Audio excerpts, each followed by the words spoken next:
Ноғайлар қазақтарға ең жақын түркі халықтарының бірі. Негізгі атамекені қазіргі Батыс Қазақстан, Астрахан, Оңтүстік Сібір және Солтүстік Каспий аумағы. Тарих бетінде ноғайлар жайлы 10 ғасырдан бастап кездеседі. Ноғай ордасы Алтын Орданың құлауы нәтижесінде шамамен 1440 жылы пайда болды. Ноғай ордасының тікелей мұрагері болып, Ноғай және кіші жүз қазақтармен қатар қарақалпақтар да жатады. Ноғай ордасы құрылғанда иелік еткен жерлері қазіргі Батыс Қазақстан облысы, орталық Қазақстанның бір бөлігін, Башқұртстанның бір бөлігі мен Сібірдің орасан зор аумағы болды. Ноғайлардың қазақтармен салыстырғанда тілдері мен түрлерінде ешқандай айырмашылығы болмады. Олардың қазақ хандығымен бір мемлекет болып қосылмау себебі қазақтар мемлекетті Шыңғыс ұрпақтары басқару керек деп санаса, ноғайлар мемлекетті Ноғай ордасының негізін салушы Маңғыт тайпасынан шыққан Едіге ұрпақтары Бекілербектер басқару керек деп санады.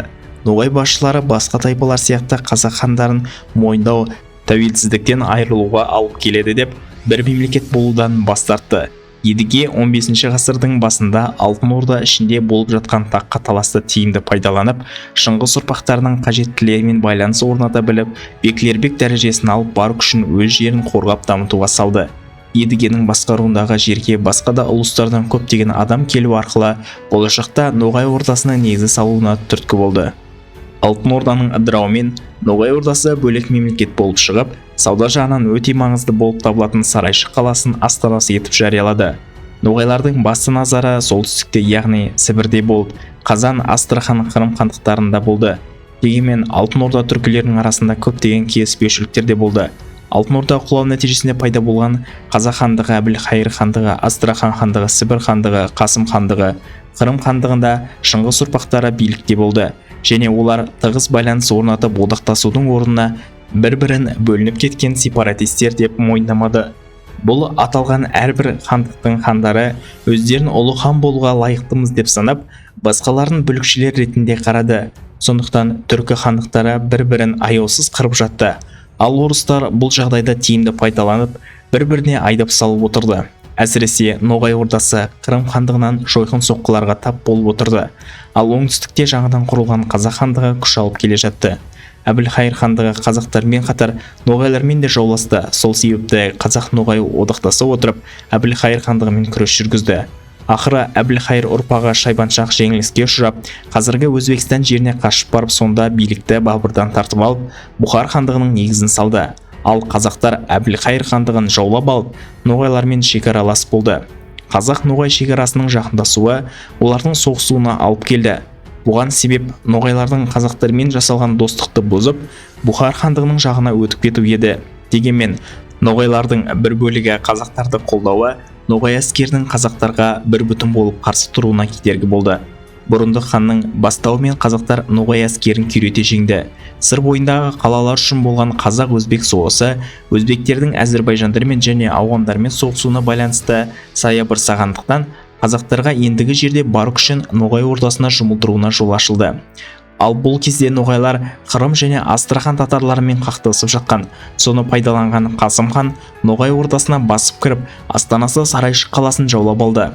Шейхым мырза бастаған ноғайлар басқыншы қазақтарды қуып шығу үшін бар күшін салып, ноғайлардың басын қосуға тырысты.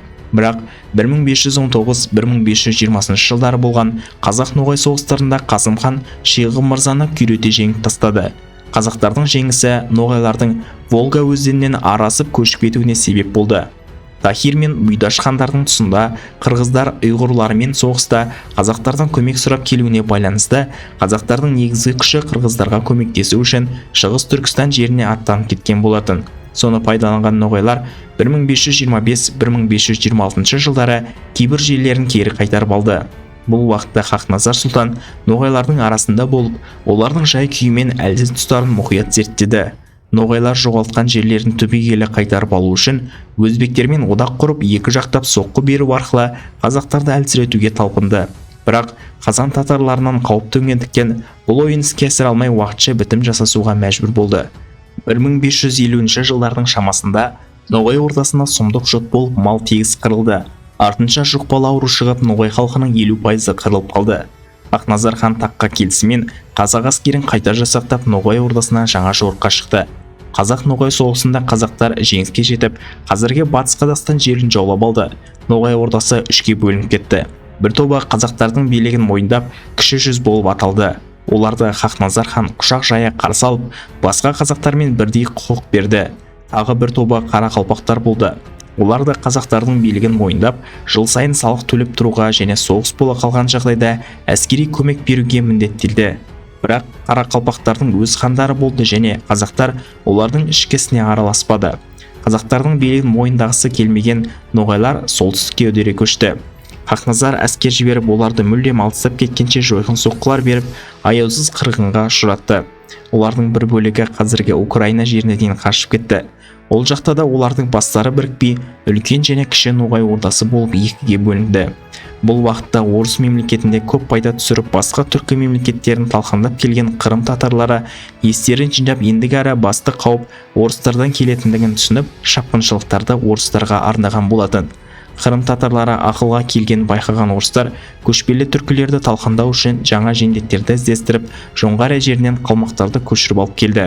Қалмақтарға жер бөліп беріп, Қалмақ ханды құрылуымен қалмақтар ноғайларға қарсы сұмдық жорықтар ұйымдастырды.